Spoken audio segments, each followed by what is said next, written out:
நேற்று நடந்த எஸ்ஆர்ஹெச்சுக்கும் கேகேஆருக்கு நடந்த ஐபிஎல் ஃபைனலில் வந்து கேகேஆர் வந்து 8 விக்கெட் வித்தியாசத்தில் வெற்றி பெற்று கோப்பையை தட்டி தூக்கிட்டு போயிட்டாங்க. கோப்பை என்ன சாதாரண கோப்பை இல்லை, ஐபிஎல். வாங்க என்ன நடந்ததுன்னு விரிவாக பார்க்கலாம். முதல்ல பேட்டிங் சூஸ் பண்ண எஸ்ஆர்ஹெச் அணி வந்து வெறும் 113 ரன் தான் அடித்தாங்க. அவங்க வந்து கேகேஆர் போல வந்து தாக்கு பிடிக்க முடியல. என்னண்டே தெரியல, ஏன்னா அந்தளவு போலிங் கேகேஆர் இருந்துச்சு.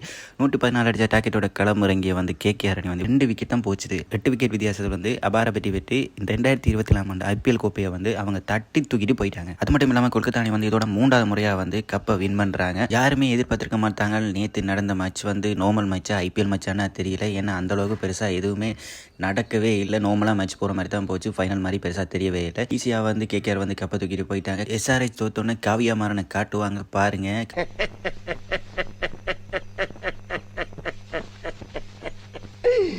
ஐயோ ஐயோ, காவியா மரம் வந்து முகமெல்லாம் சிவந்து ஒரு மாதிரி தான் இருப்பாங்க. அவங்களுக்கு அழுக வருது, பட் ஆனால் அவங்களால அழ முடியல. ஏனண்டா என்ன செய்கிறண்டே தெரியல, என்ன நடந்துட்டே அவங்களுக்கே தெரியல. என் ரசிகர்கள் கூட என்ன நடந்துட்டே தெரியல. இப்போ காவியா மரன் பாருங்க, அவர் அழுக வந்துட்டு பட் அவங்களால அழ முடியல. என்ன மச்ச தோத்துட்டோம்ன்ற ஒரு கவலையில் இருந்தாங்க.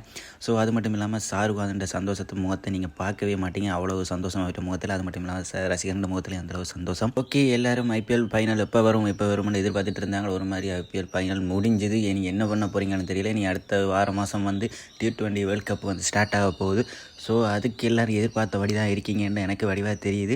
நானும் அதை தான் எதிர்பார்த்துட்டு இருக்கேன். ஓகே ஃப்ரெண்ட்ஸ், நெக்ஸ்ட் வீடியோவில் உங்களை சந்திக்கிறேன். ஓகே, பாய்.